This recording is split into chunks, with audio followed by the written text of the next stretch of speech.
The Business of Esports podcast is brought to you by G Fuel, the official energy drink of esports and the original energy formula of gaming. Visit them online at gfuel.com. Welcome to the Business of Esports podcast, where we explore the intersection of business and esports, the fastest growing entertainment phenomenon of this generation. Please welcome your hosts, Arda Okal, William Collis, and Paul Dawalibi. The Business of Esports podcast begins now. From the keyboard to the boardroom, this is the Business of Esports podcast, coming to you every single Thursday, wherever you get your podcast. Thank you very much for listening. My name is Arda Okal, alongside Paul Dawalibi and William Collis.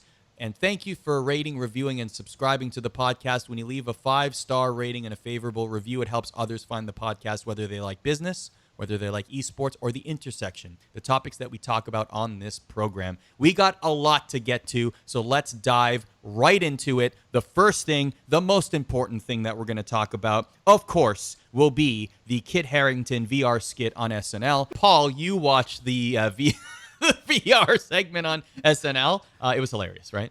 Hilarious, because it's basically how I feel about single-player gaming in general, which is 50 minutes of talking to NPCs and 10 minutes of actually fighting, and this is why I don't play single player games. It really captured in a nutshell everything I hate about single player gaming. Well, meanwhile, William, you're playing a lot of Sekiro, right? Oh my gosh, guys, Sekiro. I mean, literally, I'm playing it so much. I basically have the input key for prosthetics tattooed onto my right index finger. There you go. If you played the game, you might know what that means. I do not. So It's single-handedly killing Ninja Stream, though. It's like Rip Ninja Stream.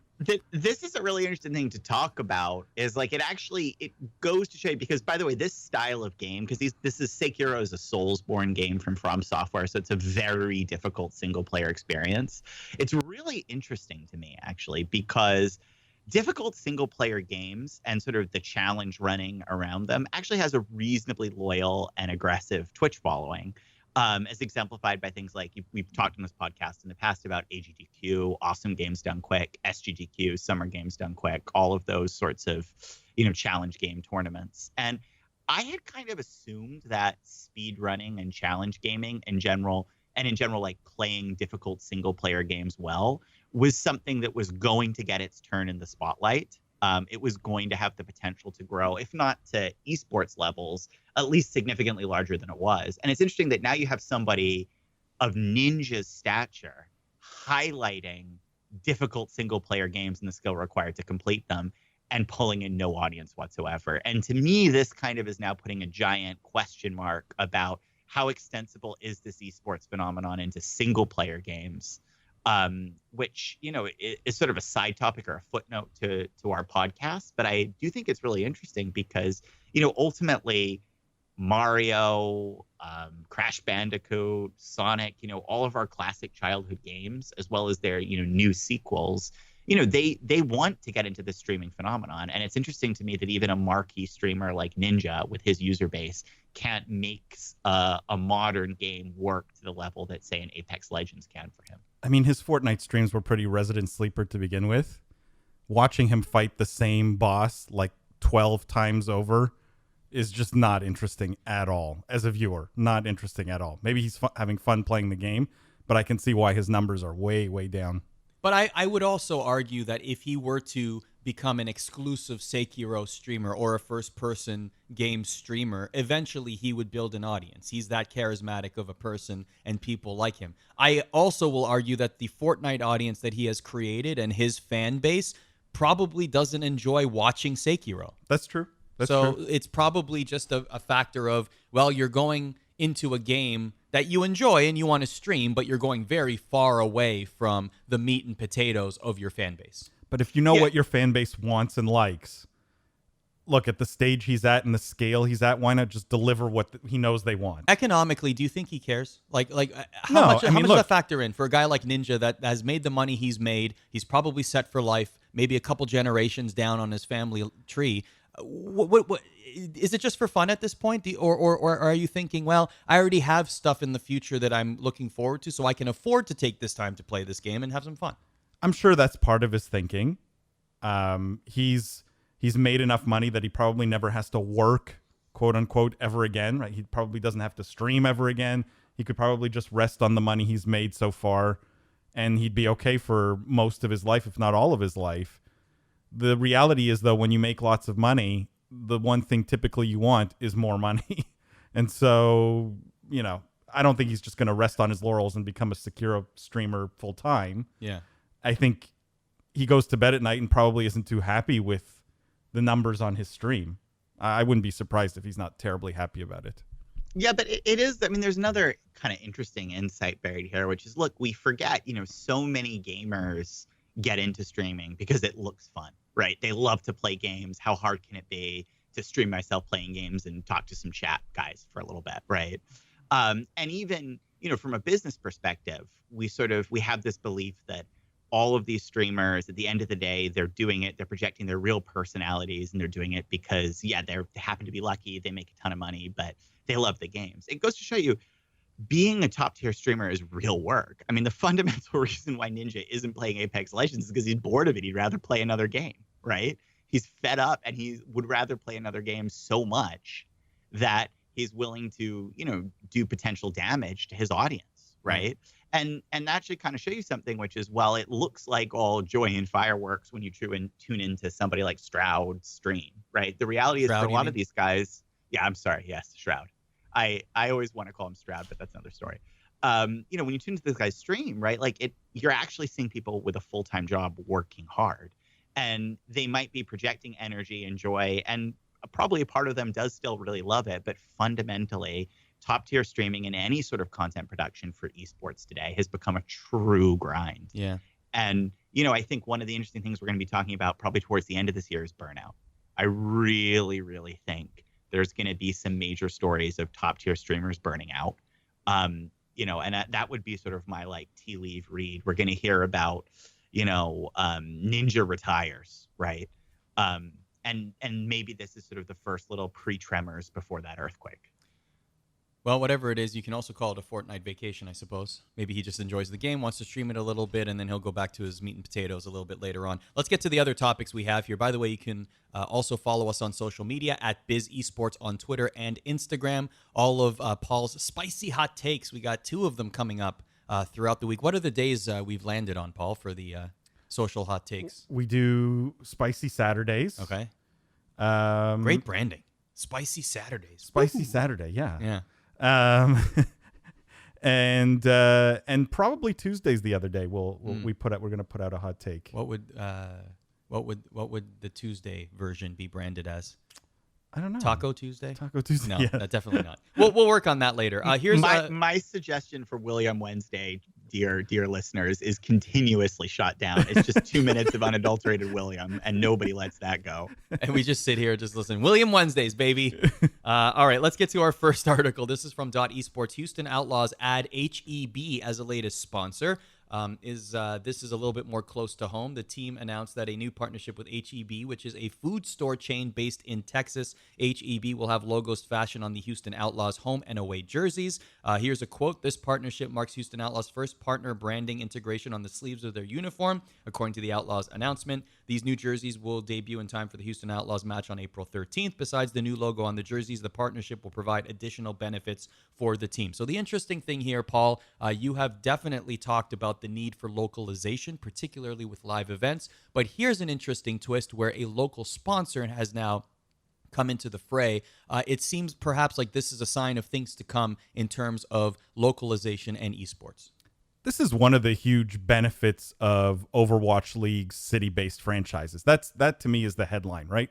When you're a city-based franchise, you can go and sign local, quote unquote, like the HEB is more than just sort of a Houston chain, but local sponsors that augment and raise the profile of that city's team. And these are not the national sponsors like the Toyotas and the Coke that are Overwatch League sponsors. They really are team specific. And I think this only happens because of the city-based franchises. To me, what's what's worrisome here is the Houston Outlaws are somewhat of an anomaly in Overwatch League in that they actually have personalities on their team. Jake is a well-known personality online and in Overwatch League, and they have Raucus, who arguably presents well as, also. And I just don't know if many of the other teams could replicate this, but it will be interesting to see them try, because so much of that local engagement depends on selling the personality of the players to that local audience and engaging the local fan base through their players. And I just don't see many teams set up properly for that. William? Yeah, I have a lot to say here. I think, first of all, let's not forget, we talk about HEB like it's a local supermarket, and it is. It's a regional supermarket chain. The business does like $21 billion in revenue, if you look them up. I mean, this is a large business, right? So it's geographically, where does it stand, though? Like, what states have an HEB? I've never personally seen one. So yeah, I had to look this up online. I mean, it's Texas-based, but it looks like they have a reasonable reach, across the American Southwest. But they're headquartered, and I think the chain is around San Antonio. But again, I'm not an expert on grocery, but I think it's interesting that, look, there's a whole tier of company like HEB that it would never make sense to do this national sponsorship level for, right? But can be very large regional companies, and I love the way the Overwatch League opens this up to people. So that's great. That's the positive side. Now let's do the negative side. And I don't know if anybody's done this. If you go to the Houston Outlaws Twitter, your banner image is a grocery store aisle with 2 for $3 sale on it for pineapples. And next to that is the Houston Outlaws insignia, DX Racer Turtle Beach GameStop. I mean, the most anachronistic, non-relevant pairing I have ever seen. Like, even as a gamer, I do not need the Houston Outlaws in my organic fruits aisle. I mean, this is the most forced merger of all times. And candidly, I think if you just browse to this organization's, page, and you're a gamer looking at this, it does serious credibility damage. Serious credibility damage. I mean, this is not what I want or expect from my competitive team. And by the way, it's not what I expect from Turtle Beach, GameStop, and T-Mobile, who have been roped into this as well as Houston Outlaw sponsors that are now getting their branding placed in HEB. Now, granted, you could say it's extra impressions for them, whatever. But fundamentally for me, there's a point when a sponsorship doesn't have enough in common to the end consumer. And here there's a clear geographic match that was sold to the business, and, that pitch was accepted. But the reality is, there are categories of consumption that don't mix. This, for me, is one of them. Grocery stores really don't need to be in our gaming lives. Worse, this execution, which looks hackneyed and forced. I think ultimately this is going to be one that HEB is going to live to regret, because it's not going to give much lift. And I mean, the last question here, just from a pure business perspective, but like, aren't sponsorships supposed to be things for impulse or trial purchasing? Like, this is a local grocery store chain. You have to shop for groceries. This is not something you get an impulse, you don't get an impulse trip to, right? And presumably this is not something where people are, oh, great, I'm going to swap my grocery store. I have so much local choice, right? Like, this just even feels like a weird brand to try to cram on for this sort of umbrella level marketing. How is this any different from the NHL or NBA being in a grocery store?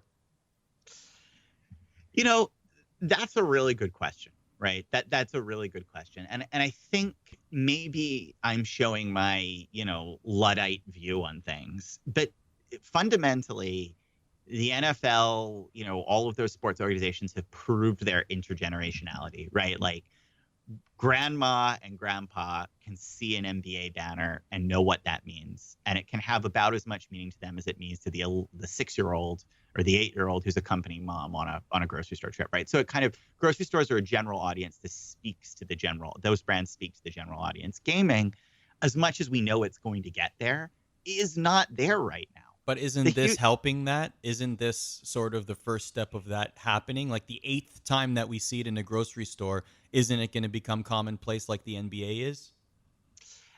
Yeah, I mean, you could argue for that. And certainly, and this is what I mean, maybe it's my Luddite perspective showing here a little bit, which is, yeah, it requires big partnerships like this that look a little off base to get that sort of ubiquity and presence. Yeah, I totally get that. But guys, it doesn't change the fact that the on the ground market reality is that 80% of the consumers who go into an HEB store are going to have no clue why there are two pistols and a green star hanging up from banners everywhere. And that's going to result in a bad partnership for HEB. And maybe the Houston Outlaws are going to get some lift from it, but I would argue they don't necessarily want 65-year-old women, being part of their primary, following. I mean, maybe I'm wrong here. Again, maybe this is a really myopic view, but this just looks too far, too soon. This is a bridge. This is a bridge over the river, Kwai, whatever you want to call it. It just feels strange. What a reference. Wow. But I mean, William, you're basically saying that there are some businesses that don't belong in esports, right? There are some sponsors that just don't fit. Yes. And that is the nice digest way of expressing this viewpoint. And basically what we're saying is there's one of two ways this could go. The first is HEB really messed up here and they didn't understand who actually shops in their grocery stores, right? And if we believe the Overwatch League audience is probably like 18 to 35, probably, slight majority male versus female. If we believe those kinds of numbers broadly, that this is not the demographic that goes to shop at HEB. Yes, it's both that I think there is a strict and clear demographic mismatch, right? I think that's definitely part of it. I think Arda is sort of driving at a larger point, which is, well, don't you need those demographic mismatches to affect the change that we all know is going to happen in the market, right? Don't you need to, at some point, if you want grandpa and grandma to know about the Houston Outlaws, they have to see the Houston Outlaws. They might as well see them in the supermarket. Well, that's the second way it could go, right? Like the first way is HEB misses the mark and doesn't reach the Overwatch League audience that they're trying to bring into their store, right? This could be HEB trying to bring that 18 to 35 crowd into their stores. And that, I believe, is probably a losing battle. I mean, I know for myself, I haven't been in a grocery store in 5 years, maybe more, because I'm buying groceries online. And there, I think they may be fighting a losing battle. I think the more interesting conversation is HEB doing this or the Houston Outlaws doing this because they're hoping to get that older audience coming to their games? Yeah. Or is this just general mind share that they're trying to build, right? You have to think they're all these teams are worried, very worried. I know because I've spoken to some of them, extremely worried they're not going to fill seats when they have to start filling stadiums when these games go local. And they're going to need the broader local audience, right? They need everyone in Houston who walks into an HEB to think about maybe buying tickets to a Houston Outlaws game. And maybe they'll start selling tickets at the grocery store. Yeah, activations or things like that. I think from that perspective, that's a very good move. But I think William's point is this money? Is this the best way to spend their marketing dollars? Let me throw this sponsorship in there too. Let's continue this conversation after. This was the second story, but it ties in very nicely here. Elique signs Axe as an official personal care partner. A little bit different. Axe seems a little bit closer to the gaming demographic.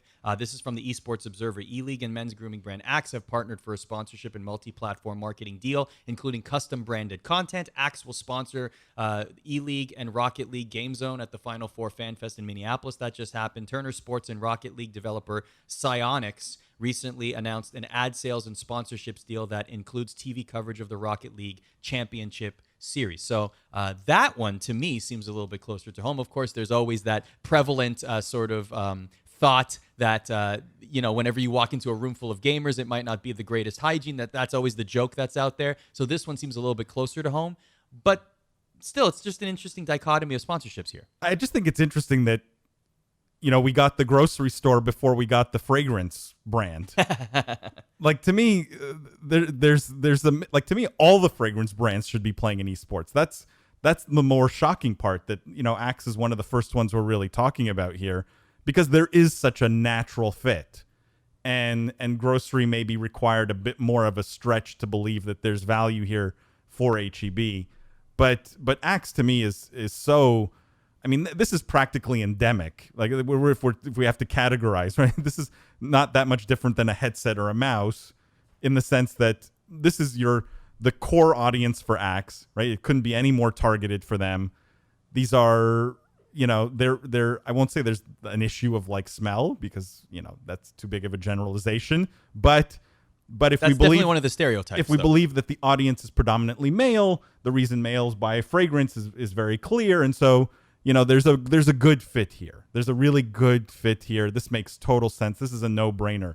It's just, why do we only see one Axe? Why do we have as many fragrance companies as grocery chains sponsoring esports? That to me is more worrisome. William, last thought on this? I mean, I'm just going to read you guys a Twitter exchange, because you can exactly see how well or how not well this is being received just by browsing the Twitter comments. And here's the top one on HEB's page. Is the Outlaws a group of gamers or something? HEB replies, the Houston Outlaws are an Overwatch esports team. The original person asking the question replies, doesn't answer my question, but thank you. I mean, it's just... Yeah, but you're going to get through that until it does fit. It won't fit until it does. Yeah, you know what I mean? But how much money, if you're HEB, do you spend to educate, right?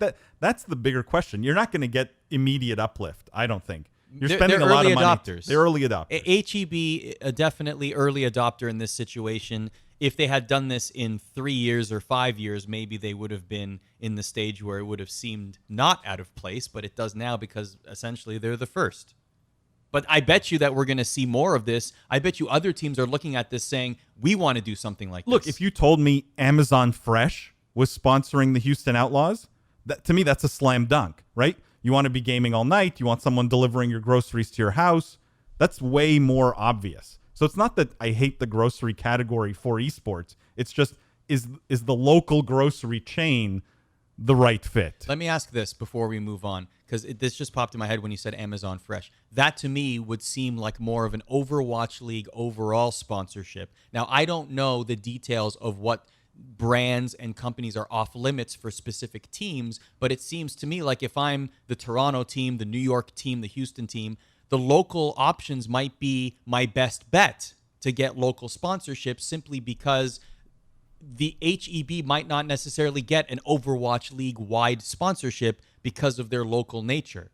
Is that something that you think we will see more of with other teams simply because of that local edge?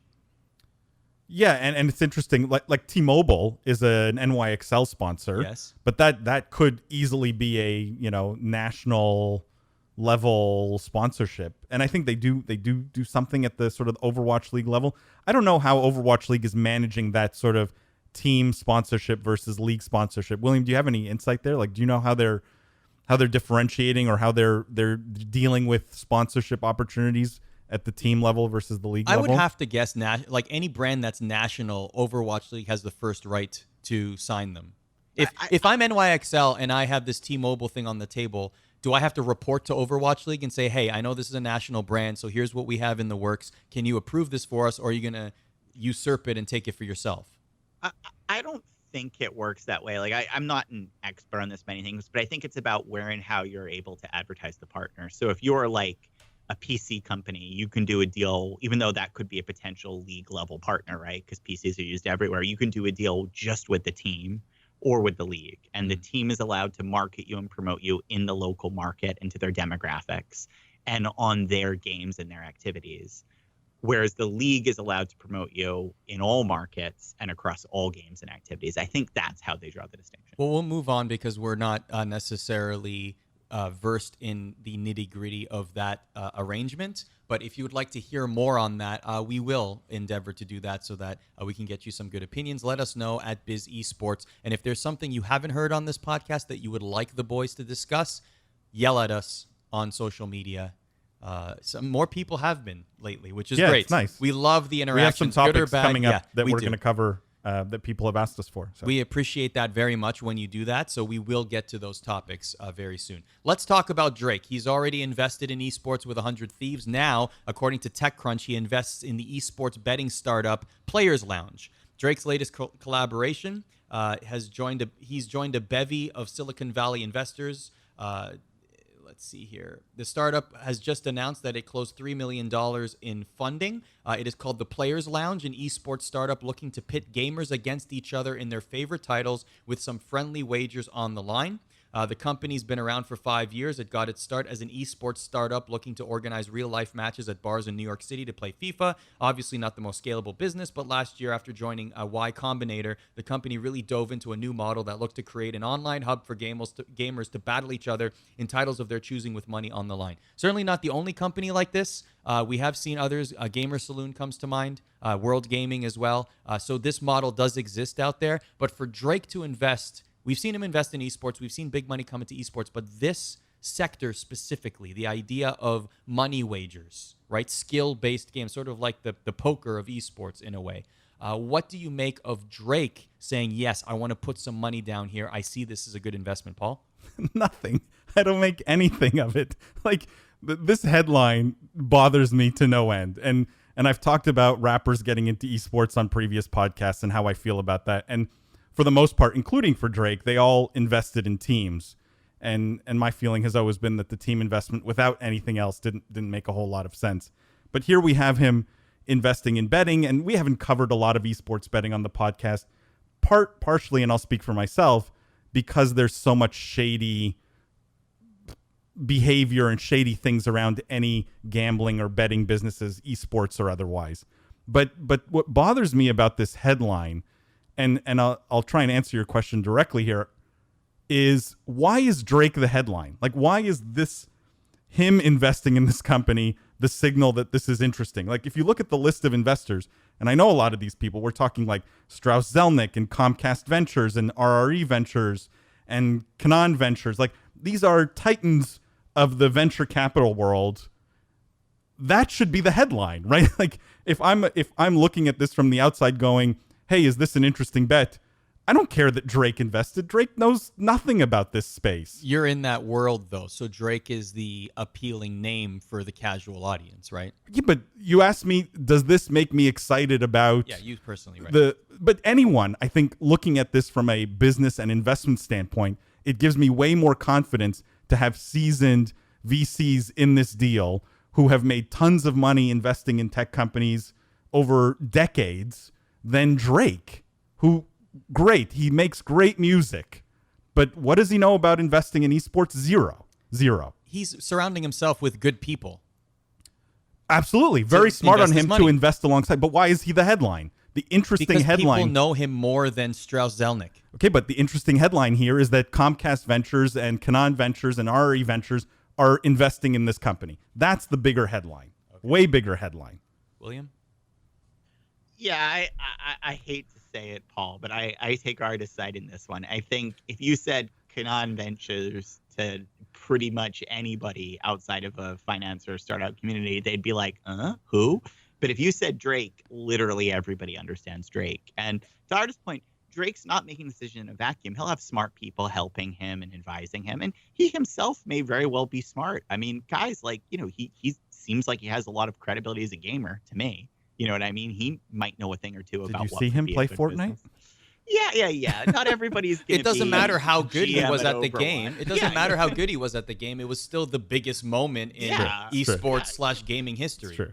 Give the guy some credit. I feel like here, this is shorthand to say, hey, esports betting may be a big thing, guys. Pay attention. Right. And it may be a big thing because this major celebrity that you know, who, by the way, the other things that he's done in esports have turned out to be pretty good successes, is now looking at this too. It's shorthand to communicate to the same people who are going to see Houston Outlaws at an HEB that esports betting has arrived. And maybe those venture capitalists like to be behind the scenes and allow Drake to attract the audience to the news. So maybe that's the relationship that's there. Those guys love having Drake in the deal because it gets this kind of headline. Yeah. But so it works both. It's symbiotic. As a longtime VC, it somewhat offends me that he's the headline here, or he's the one that we're going, oh my God, Drake's in the deal. This must be interesting. No, that's not why it's interesting. So let's be clear. Let's be clear. Yeah. If Paul ever does something with Drake, the headline must be Drake and Paul Dawalibi invest in X. No. Other way around. Oh, sorry. Right. Yes. Paul Dawalibi invests in X. Yeah. Drake also involved. Also involved. Yeah. In the byline, not the headline. That's it. All right, let's move on to this topic here. Venture Beat reported that EA and ESPN and the NFL team up on a Madden Bowl esports docuseries. So they're collaborating on a 4-week documentary series that spotlights the world's best Madden NFL players. Electronic Arts also involved. Road to the Madden Bowl will chronicle the journeys of the top players who compete in the Madden NFL Championship esports competitions. The documentary is airing. It'll air on ESPN2 throughout April. It chronicles the emotional journey of world-class competition as the best Madden players in the world compete in the Madden NFL Championship Series. Since it is following this year's competitors, the series does not specifically cover the events of the tragic shooting that occurred at a Madden event in Florida last year, although I do know that there is coverage of that coming to ESPN. Jacob Wolf mentioned that. So that's happening separately. But let's focus on this. The fact that ESPN is going to create a docuseries, and we know that they do great storytelling. We've seen it with their documentaries. 30 for 30 is a great example of that. But now for them to choose this, NFL Madden, as the realm, as opposed to any other esport out there, is a very interesting choice, William. Let's start with you on this one. Just the idea that they would pick Madden, a sports simulator, it seems like it's a good fit, but it is definitely not the biggest esport out there. So what do you make of this choice? Yeah, I think it's a good fit for ESPN's audience, right? Like, a lot of football fans watch ESPN. This makes sense. And I think a docuseries is a smart way of getting around the fact that people might not necessarily be interested. The same people who watch football might not necessarily be interested in watching a whole bunch of digital football games, but they might be able to get behind the stories and the personalities that play digital football. So I think this is a smart take. I think there's bigger news here. And if I can make a Game of Thrones, can I make a Game of Thrones reference here? Of course. Are we ready for this? Disney is coming. Because who owns 80% of ESPN? Disney, right? And I think it was in our first podcast. I think one of the big trends I see coming is Disney is going to make significant moves into esports.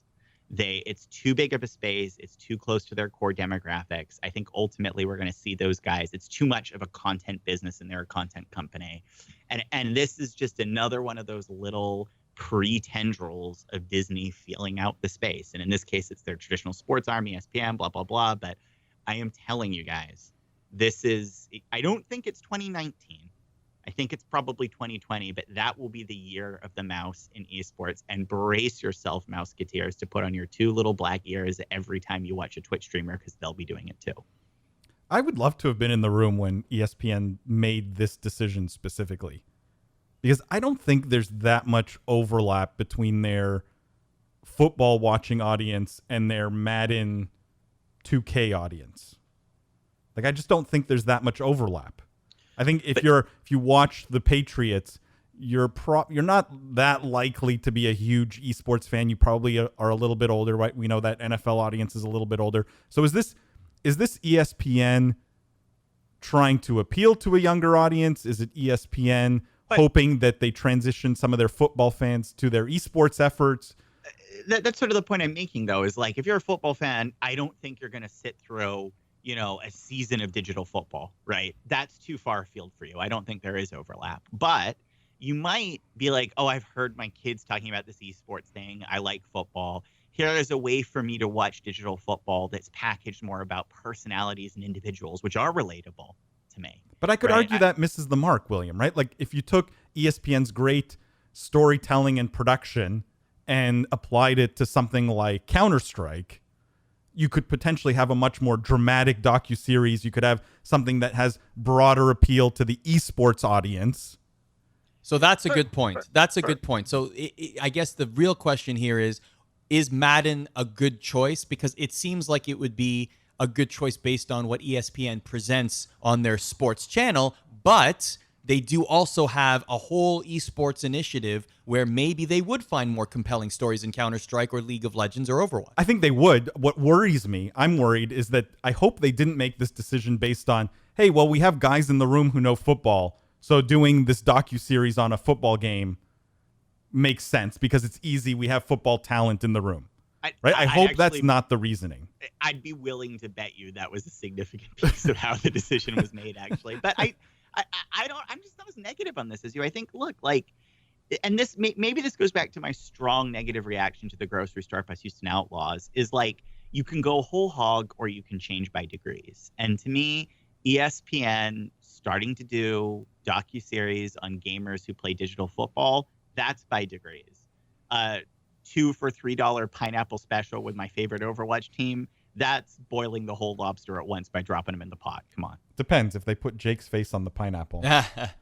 Now, here, I'll say this. I think that this will lead to more esports-centric storytelling. I could absolutely see an Overwatch docuseries coming to ESPN. That's a no-brainer since they already have the rights to air Overwatch. We saw it on ABC. I really have a feeling that we will see those kind of announcements. And this is a great place to start because there's already a relationship between the NFL and ESPN. And yes, there are a lot of NFL-centric people in those walls. And this seems like a great place that is underserved in terms of elite storytelling. So here, I'll give you an example. I'm not a fan of Juventus soccer, but I did watch the entirety of the Netflix docuseries they did on them because it was compelling storytelling.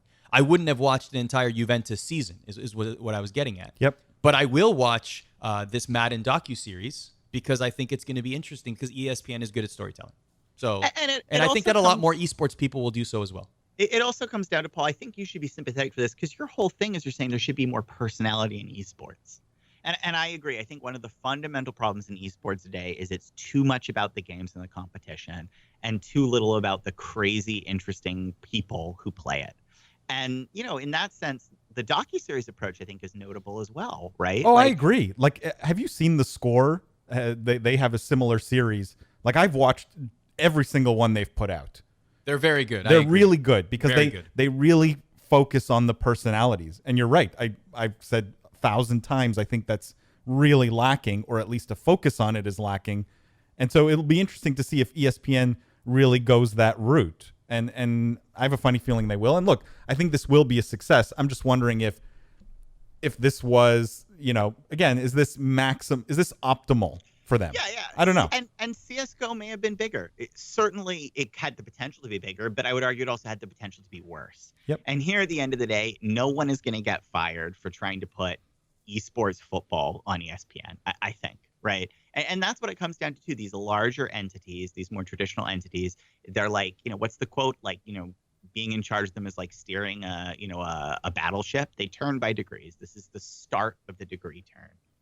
Couple more topics to get to here on the Business of Esports podcast. Snapchat, we talked about this briefly a few episodes ago, which you can find on our archives wherever you get your podcasts. Thank you very much for listening.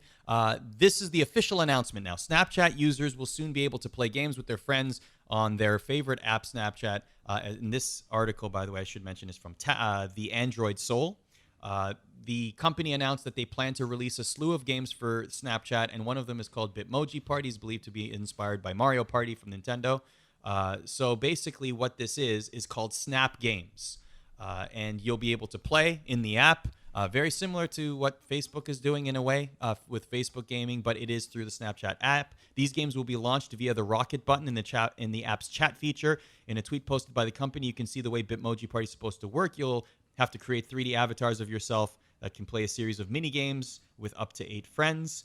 Paul, I'm pretty sure you're going to sign up to be the first person to watch Snap Games Esports. But from a business perspective, what did you make of this particular announcement? Look, I didn't think anyone could launch something more offensive than Apple Arcade from a gamer standpoint, and yet Snap has succeeded here. Again, what I respect here is they're playing to their strengths. So these are not complicated games. They're mobile games, in other words, hot garbage. But they're leveraging this to sell more advertising. That's fundamentally what this is. So they're going to offer all the games for free, and they're going to push their 6-second ads in the app, basically. So, you know, I've heard and I've read stories that advertisers are excited about this. It's more opportunity to push their 6-second ads into their feed and things like that. But I fundamentally believe the business models here are broken. I think people will play these games, but I don't think anyone pays any attention to the ads the same way no one pays any attention to the YouTube ads. And so I believe all of these platforms fundamentally are built on a lie that these ads matter.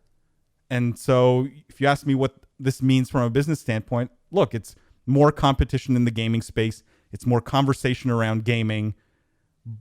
I think it will have a small bump on Snap's, stock price and things like that. It'll create some excitement for advertisers. But in the long run, I don't think any of these models are sustainable because fundamentally they're selling a lie to the advertiser, which is people will pay attention to these 6-second ads. Can we go back in time a little bit? Because let me tell you what bugs me about this Snapchat gaming thing is that this sort of makes sense, right? Like this sort of feels like, let's be honest with ourselves. As much as this is not an offering for hardcore esports fans, these are the sorts of games that to me make sense to be offered across a social media platform, right? Like this feels like it's organic, right? So I said go back in time. It just makes that Facebook acquisition of Oculus Rift look dumber and dumber. Like I know it's a because Oculus is too hardcore. Because it's a totally different level of interactivity and immersivity that VR is promising. And Snapchat is essentially saying, look, we have casual users who are in this to browse feeds. Here are some casual games that you can play while you're browsing. Makes perfect sense. Facebook sort of saying, well, with their Oculus Rift, or they were sort of saying, they're like, well, Facebook is this all immersive platform, and now we're going to have this true level of immersiveness to offer to our user base. And it just makes the Oculus Rift thing look so dumb because the reality is you might spend a lot of time on social media, but your engagement with it isn't deep. It's not meaningful. It's transactional, and it's instant gratification. And it's the total antithesis of being transported to another world. But it still bugs me, that Oculus Rift thing. I mean, William, that was kind of my comment last week, why I respected Apple Arcade. It was authentic to the platform, the same way I think this is authentic to Snap's platform. Where I disagree with you is, how do we know that Mark Zuckerberg is not from the future, has seen, like, he's not a lizard man, he's not from the future, he's seen the Ready Player One style future, and he's betting on Facebook being that platform. And to be fair, right, I know Facebook's acquisition of Oculus was more than just gaming, right? I think they had a vision of bringing people together. They saw VR as an ultimate way to transport you and other people to be together, not just through a screen, but through an immersive environment. I totally get all of that. And I'm sure the decision at the end of the day was Ready Player One style motivated, although I would prefer to say Snow Crash motivated, because I think Ready Player One mercilessly stole from that Neil Stephenson classic, but that's neither here nor there. But it doesn't change the fact that you can dream too far, right? You can dream too far. You can dream too big, too fast. And to me, Oculus Rift was pretending, and fundamentally it goes to what bugs me the most about social media is social media. There are a lot of really bad parts of social media and how it affects our daily life. And I think the fact that you think your platform is about connectivity and bringing people together is what makes the Oculus Rift acquisition make sense. But the daily reality of your platform, it is not about connectivity, and it is not about bringing people together. It is about competition and comparison. It's not social media. It's comparative media. It's jealousy media. It's really a quick way for you to compare your life to others and hopefully view yourself in a more positive light. And viewed in that sense, the Oculus Rift decision makes no sense. And that's what bugs me about it is I think fundamentally all these social media companies see their roles as larger and more pro-human than they really are. Speaking of things being terrible, that's exactly what Fortnite is if you ask one member of royalty around the world. Let's end on this. We have a couple minutes left on the podcast. Prince Harry. That was an intentional segue, by the way. Thank you for that. I caught on to it, William. I appreciate that very much. Prince Harry thinks Fortnite should be banned. This is from Parade, the Duke of Sussex's comment. Comments were in relation to Fortnite. We all know what Fortnite is. According to Prince Harry, the game is addictive and damaging. Quote, shouldn't be allowed. Quote, where is the benefit of having it in your household? He went on, it's created to addict, an addiction to keep you in front of a computer for as long as possible. It's so irresponsible. It's like waiting for the damage to be done and kids turning up on your doorsteps and families being broken down. My biggest offense to this doesn't mention Fortnite Mobile. in front of your I'm computers. just going to assume that's what he was talking about and just misspoke. So here's the thing. Let's have one quick comment each about what you make of Prince Harry's comments, because I want to get to the economical impact of it, which I think is a better story for our audience. So quick in one sentence, your thoughts on what Prince Harry said about Fortnite. Good for Prince Harry continuing to keep himself in the public eye when all we really care about are Prince William's kids. Oh, okay.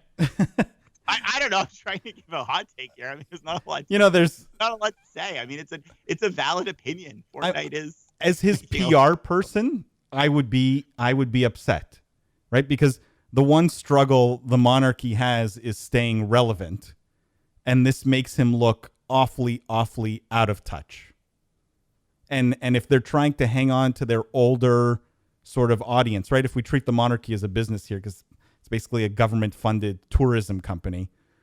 If we believe that's what they are, maybe this is a way to pander to their older audience, and that's them calling right now, based on your opinion. Yeah, that's them pandering to their older audience, but I think the worrisome part, if I'm Prince Harry's PR agent here, is you've really alienated a huge part of the population that fundamentally disagrees with you. So I don't want to dive into the comments themselves and our opinions of it. I'm sure that many people listening to this have their opinions as well. You can feel free to throw them up on social media. We do read every single tweet and Instagram comments that we receive. What I want to get to, though, is the economic impact. When somebody of the stature of a member of the royal family, like Prince Harry, says something like this, and this isn't the first time, of course, that we've seen any sort of opposition to gaming, let alone anything that is sort of an emerging trend, right? When you see something like this, is there any sort of economic impact to Fortnite or a dent in popularity?